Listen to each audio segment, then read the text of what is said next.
Thank you. I don't know how to top that one. I can't. I'm not even going to try. I don't know. I don't have a story to even come close. So, yeah, I don't know. I just had a big birthday. Well, okay, let's be honest. It was like 6 months ago. But I kind of recently, within the past year, had a big birthday. Thank you. I turned 39 plus 1. Thank you very much. All right, if you can't do the math, I'll just do it for you. The square root is 1600. Yeah. My husband's actually older than me. I'm 20 times 2, and he just joined AARP. Yeah. Thank you. So yeah, I'm not going to tell you how old he is. That's rude. That would be really rude. I'm not going to give you his age. I'll just say that he's the Roman numeral L. 50.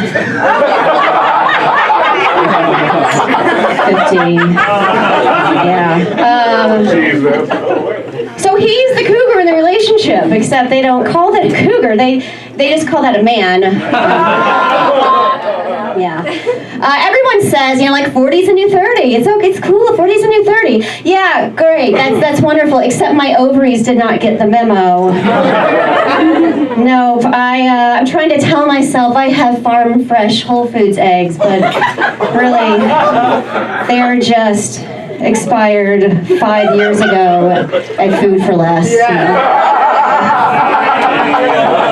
Yeah, that's a side effect of turning 10 times 4. I have some friends who had a child recently. I'm happy for them. I am really. They named their child Sequoia. It's LA, guys, so that's the thing. Named their child Sequoia after where Sequoia was conceived. Yeah, of course. So I started thinking about if I do have a child, what I would name my baby, and I'm thinking, if it's a girl, Tori, short for laboratory.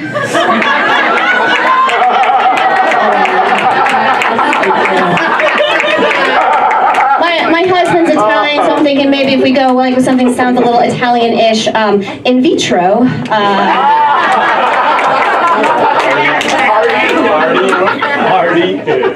Or Ivy.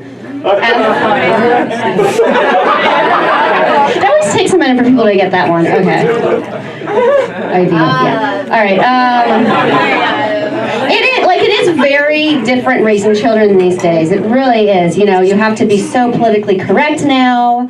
Like I read this article about how we're not supposed to tell girls they're pretty because that's not empowering. I'm all about that. Hashtag me too, but that was not really the same thing, but whatever, I'm just time's up, the hashtag time's up, I think that's a more appropriate one. No, I agree with that, but now I'm just really nervous around girls. I don't know what to say to them, oh my God, that ruffly shirt makes you look really capable. Wow, when you put on that tutu, you have great entrepreneurship skills. Who's the astrophysicist with the bows in her hair? I'm really worried. I'm gonna slip. I'm gonna tell a girl she's pretty. She's gonna lose all sense of self-worth, drop out of high school, it's a thing. If you want to empower a girl, don't tell her she's pretty. Tell her she's prettier than all of her friends. Yeah.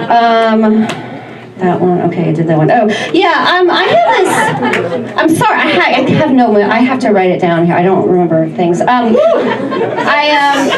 Speaking of which, I have this condition called IMDb ADD. I'm guessing that other people have this. Okay, good, I'm not the only one. It's in case you don't know what this is, it's when you can't watch a movie without consulting IMDb about 3 times. No problem.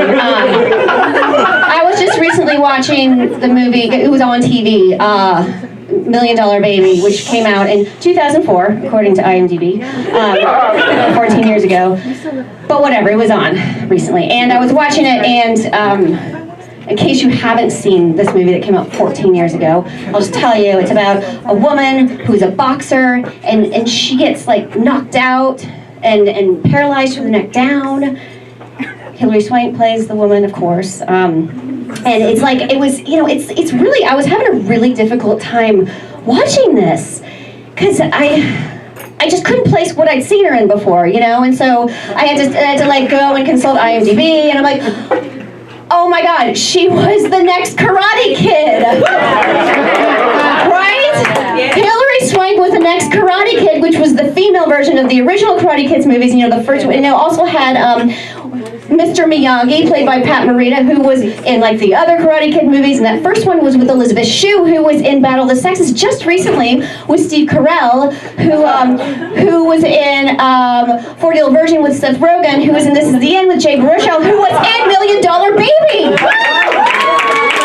And once I figured that out, I was like, oh, thank God, I can go watch the rest of the movie, but it was already over. So,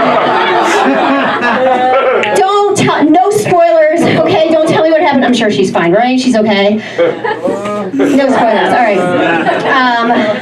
I have a confession to make. I do CrossFit. Okay.